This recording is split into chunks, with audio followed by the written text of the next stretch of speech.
So you're interested in selling your apartment for top dollar fast. Let's talk about some of the tips and strategies on how to get your property ready.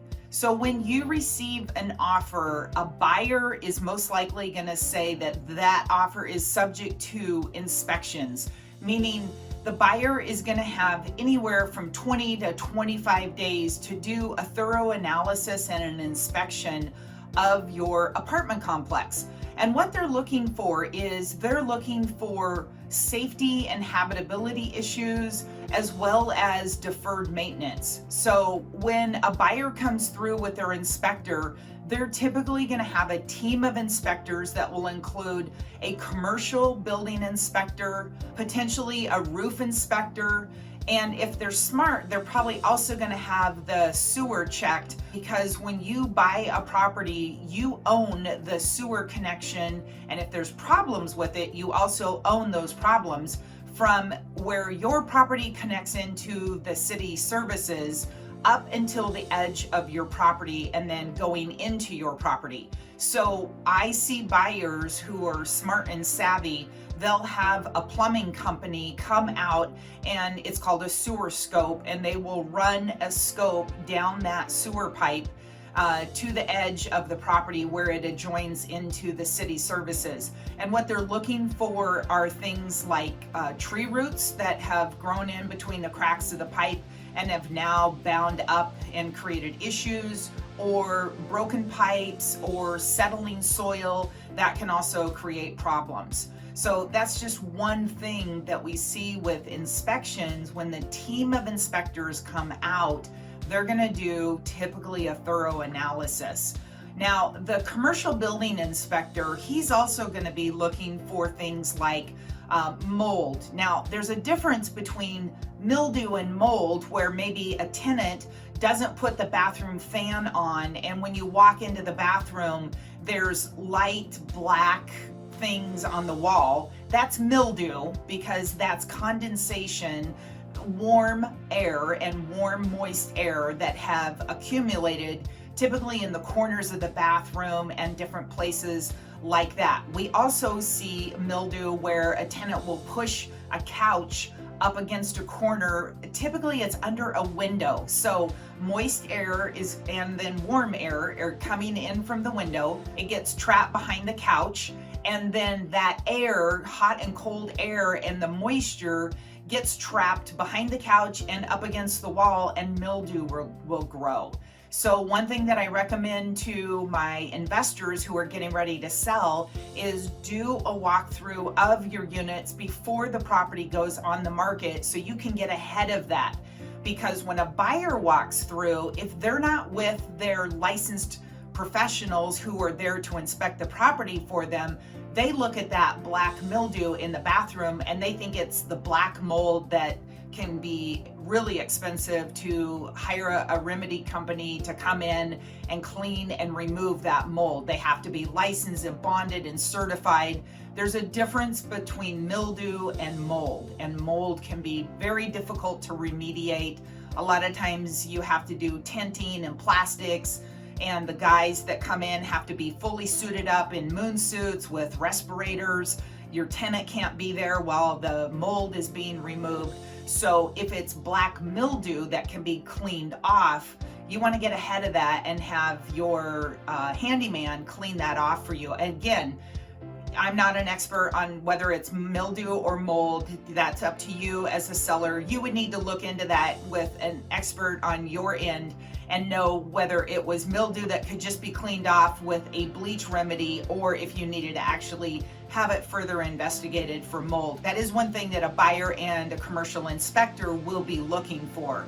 Some of the other things that they look for are dry rot, and they also are looking for evidence of leaking roofs. So when I walk into a property and I'm representing you as a seller, what I do is I want to look up at the roof and see, are there any evidence of cracked pipes that have leaked? Are there stains in the ceiling? Because we're looking to see if there's been any past issue with the roof.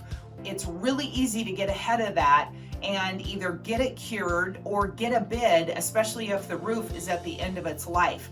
But if you try to ignore that, I will guarantee you the buyer is going to find that in his inspections, and then they're going to come back and ask for a substantial price concession where we could have gotten ahead of it earlier and just said, yeah, the roof probably needs to be checked. It may be near the end of its life, but we have 3 roof bids that we can provide to you. So I recommend that if you're not sure how your roof is and what the age and condition is, get it inspected. Typically a roof inspection they'll do it within about 2 to 3 days of you reaching out to them, depending on how busy they are. There may be a nominal fee for that, but it's well worth it to get that information, because they're also going to give you an estimate of what it would cost to replace that. You would then have that available when a buyer comes through to do their inspections. Now, life and safety issues. Life and safety have to deal with electrical panels. So there are some federally recalled electrical panels. You can Google for it. Most electrical panels have been updated, but if it's an older building like in the 1960s or 1970s, you may see a situation where they still have the old electrical panels in every single unit. So I just sold a 20-unit apartment complex built in the 70s, and sure enough, there were federally recalled panels. Now, the problem with that is the appraiser who's going to come out in case the buyer is not paying all cash and they need to get a loan, the appraiser that's coming out on behalf of the bank, they're going to look at those electrical panels. And if they are federally recalled, the appraiser is going to make note of that, and the lender is not going to close until the panels have been dealt with. And in my situation, it was almost $2,000 per electrical panel. So it was around $40,000 to have all of those electrical panels switched out. Now, does it make sense for you as a seller to do that when you've got an offer in hand and you're getting ready to close?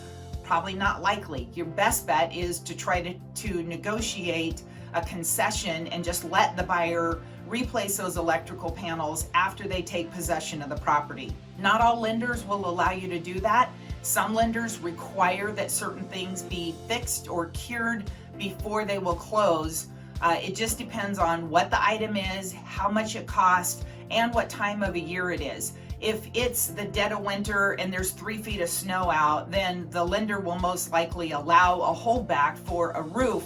But if it's electrical panels and something interior wise, the lender may very well require that the electrical panels be switched out prior to them funding the loan and closing on the transaction. When it's a life and safety issue, typically that has to be cured by the seller, or that's the expectation, is the seller will cure that. Now, as a seller, you can always say, nope, take it or leave it. The property is as is. I'm selling it. I'm not giving you any concession. But the buyer also has the ability to walk and say, okay, I'm not interested in buying your property. So be open-minded that you may be required to negotiate some concessions after you've been under contract, after you've accepted the offer. You may still have to do some negotiation on the price simply because there's life and safety issues. I had a property one time that was in the campus area, and it had a fire escape on the back of the property, and my client actually had to cure some bolts that were used to attach it to the side of the building. He had to bring that up to current standard, and he had owned that property 10 years. He had to bring it up to current standard in order to sell it, because the buyer said, I'm not taking the liability, and the inspector said, these bolts do not meet weight code now, and there's a new requirement. So just be aware and conscious that even though a buyer says, here's my offer, and you accept it and you negotiate, when they get ready to go through their inspections, that does not necessarily mean that they're not going to come back and ask for some certain things to be corrected or cured. And that's fair and reasonable, especially if it's life and safety issues. In my client's situation, he had not had any electrical fires or anything like that, but the buyer said, you have to cure this. The second thing to be aware of is visual conditions relative to rent. So what you want to do before you put your property on the market is walk through the property with your broker, because you want to take a look and see what's the current condition of your units, especially if you've not been in them in the last 12 to 18 months. During COVID, a lot of tenants stayed home and did not go out or go to work or anything like that because they were COVID restricted. So what we've seen is some tenants have become a little hoardish, where they're hoarding things simply because they're too lazy to take it to Goodwill or to the recycling place. Maybe it's an old broken dresser or an old TV, and now they've bought a big screen TV. They're just kind of hoarding that stuff because either they don't have the vehicle to take it to Goodwill, or they don't know how to get rid of it, or they're a little lazy. That could really make an impact for you on the viability of the property when a buyer is walking through. What a buyer is looking for is what's the condition of the property right now in relation to the neighborhood property. What they're trying to figure out, the buyer is trying to figure out, how much time, effort, and money am I going to have to put into this property in order to increase the rents? Because that's really one of the upside potentials, and one of the reasons that they're interested in buying that property is having the ability to increase the rent. And one thing that they're going to look at is what's the minimum that I can put into that property in order to increase that rent. You also want to look at bad tenants versus long-term tenants. So what's the difference? Well, one thing that we look at is a bad tenant is someone who does collect things in their property. I recently toured a property where one tenant had tons of black trash sacks collected on his back patio. And he literally said, I just haven't had time to walk those out to the dumpster. Well, they were about waist high. So he's probably had those out there for six months, maybe a year. That's a bad tenant who's being lazy. And I love tenants. I own property myself. I want to give tenants a great place to live and provide them a home. But in return, I want that tenant to take care of my property. I don't want them to be putting their trash in a black trash sack and then just throwing it on the back deck, because that all of a sudden creates a pest issue. You've got neighborhood issues. The other tenants are not happy because it smells bad when it gets warm. So you need to be walking through your units to see, do you have bad tenants that need to have their behavior corrected? If you've got a professional property manager, they're your best advocate and ally. They're going to write a note to that tenant, tell them they're in violation of their rental agreement by creating an unsafe situation, and they're going to give them a small window to cure that behavior.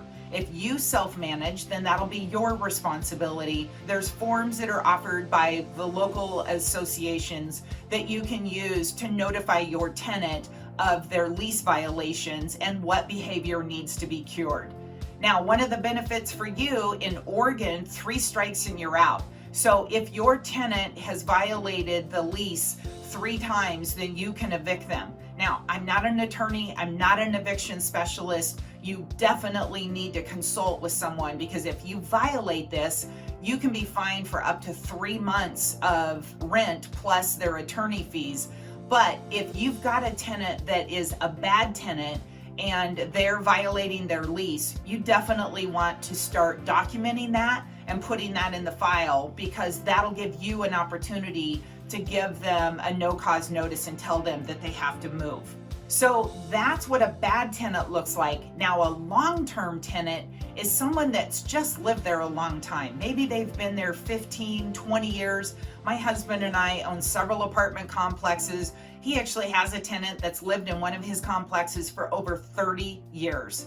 That tenant has paid their rent like clockwork, but he's just enjoyed that property, enjoyed that unit, and he's lived there 30 years. His carpet is worn out, but he doesn't want us to replace it because he's afraid that we'll raise the rent. So, and we don't want to really bother him.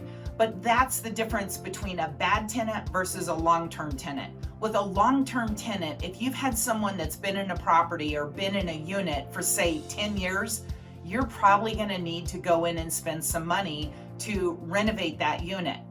But if you're selling, you're going to want to just leave that up to the buyer, because the buyer's probably going to want to go in and do a substantial renovation, and they don't want to probably disrupt the tenant either. They're going to leave that tenant in place, continue to collect the rent, but when that tenant moves out, then they will go in and remodel that and update that.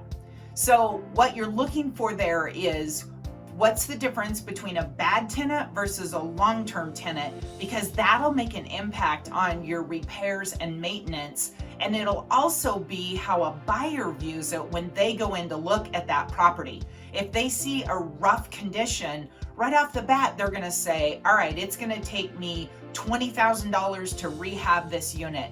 It's gonna cost me $5,000 to hire an attorney to evict this tenant that's a hoarder and is violating their lease. It's gonna cost me another $5,000 because I'm gonna be 3 months behind in rent while I evict the tenant, fix it up, find a new tenant. So it just starts to add on to what the buyer is gonna ask you for a price concession. Where if you walk through the property up front with your real estate broker and you view all this and you see what's wrong with the property right now, it gives you an opportunity to reach out to your property manager and say, I need you to fix this. And I recommend that when I walk through a property with my client, I ask if the property manager or a representative for the property manager can be there at the same time. And one of the reasons is it's easy to just start making a short punch list of the things that the property manager or the maintenance crew needs to fix in order to get that property ready for sale. So make sure and consider that. And of course, don't be afraid to ask your property manager to fix things, because if it's tenant damages, the tenant usually has deposit money on account with the property manager that you can use to cure those things. So I really recommend having the maintenance guy or your property manager be there and start asking those things to be cured, getting ahead of the curve so you don't see a big price concession coming down the road. So the third thing that you want to take a look at would be the upside potential and where a buyer could add value. Now, on the upside potential, it's a crazy competitive market for properties right now. Properties that should be at a lower sales price because they're older and they have some deferred maintenance. There's such pent-up demand right now for investors that are wanting to buy multifamily property that they are driving prices up and cap rates down. Even on the older properties that are built in the 1960s and the 1970s, because so many investors want to get into the multifamily market that they're driving the prices up right now. One of the things that we see buyers look at is the upside potential on rents, but that can also get impacted if they have an idea that they're going to raise rents higher than what the market would support. So one thing that I recommend if you're looking to buy an apartment, make sure that you're looking at like and similar properties in the neighborhood to see what other tenants are paying for in rent, because the last thing that you want to do is go in and put granite, new flooring, stainless steel appliances and try to increase the rent by $300 and no one can afford rent in that neighborhood. So you want to make sure that whatever improvements that you're going to make for that neighborhood, that your tenant demographic can afford that rent. And you also want to look and see what improvements could you make to the property and still keep the current tenants and just allow them to stay there. Sometimes as easy as changing out an old refrigerator or an old stove. You typically don't want to go in and put in carpet until they move out. And frankly, carpet is kind of trending out and has been for a while. It's more the vinyl plank flooring that most tenants desire. They just throw down an area rug, but it gives them that opportunity to have a clean space, and it's a lot easier for them to clean than dealing with carpet. You do typically see carpet in bedrooms because it keeps it quieter and it's a little easier getting out of bed, putting your feet on carpet than on vinyl. So that's why you'll typically see carpet in the bedrooms, but not throughout the rest of the apartment. You'll see it go more towards the vinyl plank. One thing that you want to look at is every dollar that you spend on capital improvements, you want to make sure you're getting that dollar back in rent. So it might cost you $5,000 to replace all of the appliances, including the dishwasher and range and refrigerator. And then you have to ask yourself, what are you going to pull in return for rent? Sometimes I see landlords try to scrimp and they just go with a slightly used appliance, but it's an older appliance. I recommend look at going brand new, because the value difference between buying something that's slightly used versus new, the savings is not that substantial, but it really makes it pop and look great. If you're doing stainless steel in an apartment, tenants really like that. It looks clean, it looks fresh, it looks modern, and that's something that you could go in and make an improvement to a property and then raise rents to market when you got ready to rent that unit. The fourth thing that you want to look at is the financial analysis on the asset and how the property is performing versus what you think it will do. So make sure that your property is performing like the numbers say that it will.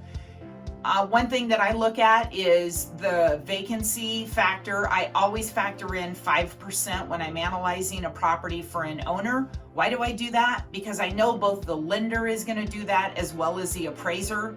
And when I put a marketing package out, I want that buyer to look at that and know that that is how both the lender and the appraiser is going to view that also.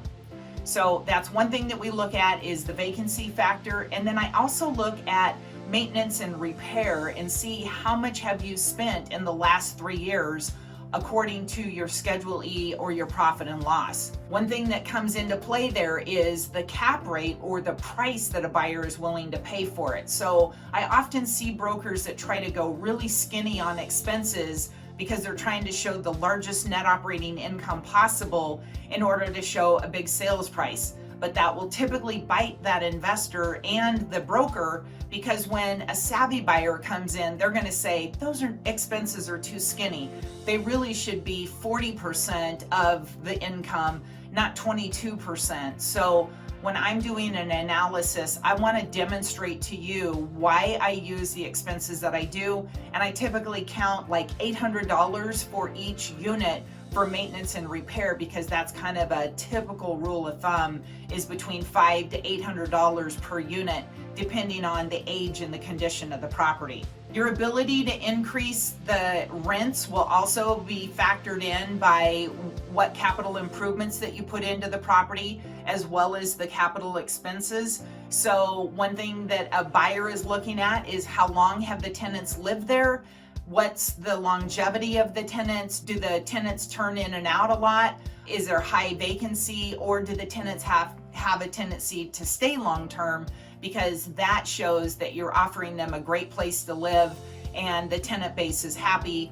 And tenant turnover, frankly, is one of the highest expenses. Maintenance and repairs first, but tenant turnover, it's expensive. It costs a lot of money to go in and paint and fix the carpet or put in new flooring. So you want to retain tenants as long as you can.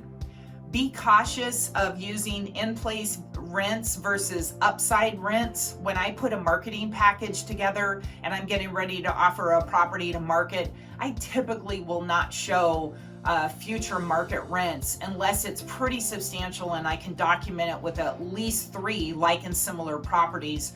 And the one reason that I do that is if I show a pro forma that's too aggressive, then when the buyer comes in, the buyer, the lender, and the appraiser is going to say, there's no way that you could raise those rents $400 without doing a big capital improvement or a renovation project. So I don't want to put you in a bad situation where we've estimated that the rents are going to be so much higher and that the buyer would have to do some major convolution in order to hit those higher rents. So what I like to do is use where your rents are right now, show what potential rent could go up, but I don't like to put in a really aggressive pro forma. I wait and let the buyer ask questions, and then we discuss it at that point once the buyer is interested and I know their level of sophistication and if they're savvy to the market. Thank you for watching. Click on the link down below to download my free PDF, How to Sell Your Apartment for Top Dollar Fast. I'm Rene Nelson with Pacwest Commercial Real Estate.